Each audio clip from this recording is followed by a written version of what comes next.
Hello everyone, my name is Megan, for those of you who don't know me. I'm here tonight to prove to you guys how standardized testing is ineffective. So I want you guys to go look under my link for this video, and I want you guys to open that PDF document that I shared with you guys. That's a good source I want you guys to look at, because it will prove how the standardized testing, such as the SAT, has drastically changed. So, let's jump right in. Standardized test is a method of assessment built on the principle of consistency. All test takers are required to answer the same questions, and all answers are graded in the same predetermined way.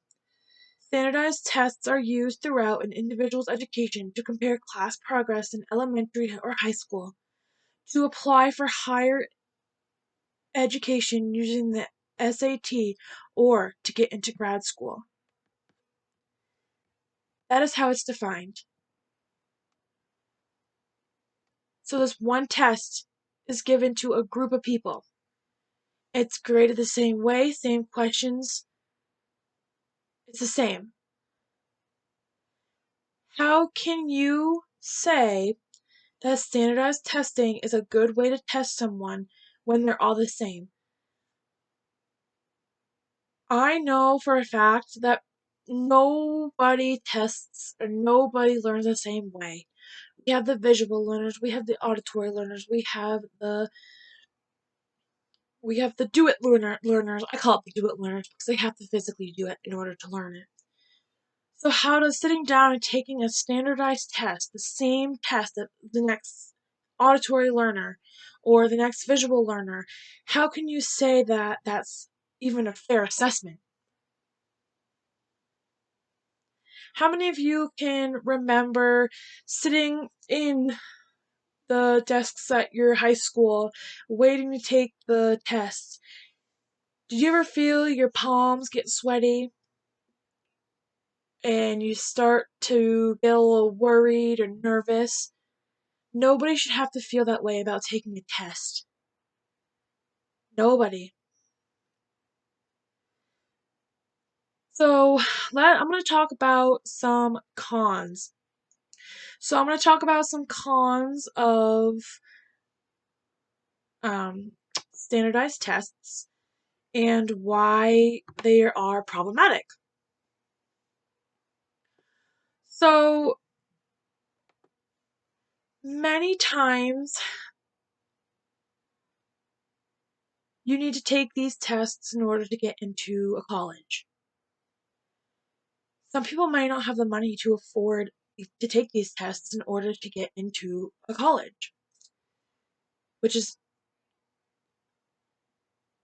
a primary reason why standardized testing shouldn't be here. The next thing to look at is the standardized tests don't value diversity. They don't show the levels of proficiency in the English language. These standardized tests treat each individual as they are the same, and that's not the case. So why have a test that doesn't show individuality?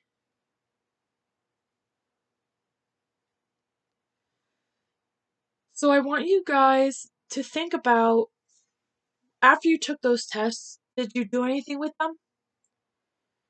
When you sat down in elementary school and took the tests on the computers, the state testing, did your teachers do anything with those? Because mine didn't. Why would we sit there for an hour and a half and take those tests on the computer when you could have done another learning opportunity with your teacher, taken that time to learn? I know I wish I had that opportunity. And you have those test takers that aren't good test takers. The they know the topic that they're studying. They know the details. They know what to do. They know how to solve the problem. You give them the test, and they fail. That was me. So these tests never showed the true capability of a person. Why do you guys want that? I know I want it to be shown how much I'm capable of, because I'm capable of a lot more than those tests show.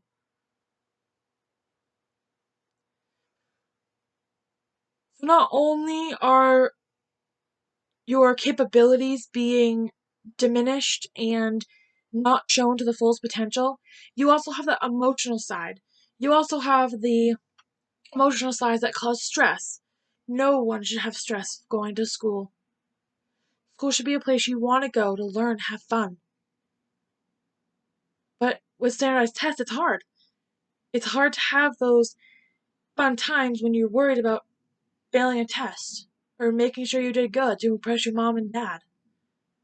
Nobody should have to do that. Nobody. So I want you guys to open the chart. And I want you guys to look at that chart I gave you. So I'm going to pull mine up so I can quickly show you guys. So just give me a few minutes here. So you can see, so I know it's kind of from 2016, but that was the best one I could find in this time that I had. So I wanted to find one from recent today, but I couldn't find one to save my life. So let's look at 2016. So this is just for math and reading, which is I feel the biggest test topics in the state testing.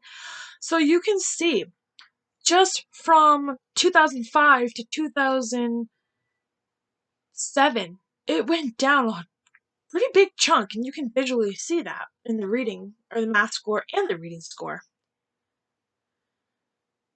So do you think maybe if instead of these SAT scores, the standardized testing scores, that maybe, just maybe, we could do competency learning based? I feel like that worked out for me. That worked out well for me. So I tried that like the last year of high school. And that I learned. That was the best learning I've ever had. I went from a B, C grade average because of those tests to an A+ student. Why can't we give everybody the opportunity to shine? I want you guys to think about the academic, the emotional, the social, the socioeconomical. Think about all those reasons pertaining to these standardized tests and why we need to get rid of them. I hope one day in the future this will be enough. This will be enough to say, look at all those kids. I hope you guys can stand up and fight this battle with me that I've been fighting for a while, that I've been fighting since for a couple of years, that I don't want standardized testing. But everybody shuts me down. So I'm hoping that I can prove to you guys that it's worth shutting it down. It's worth finding other opportunities for children to shine through their learning.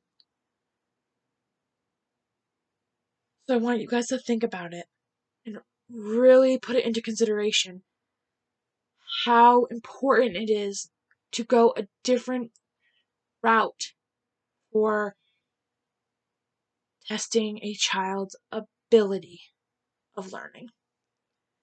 Thank you for listening.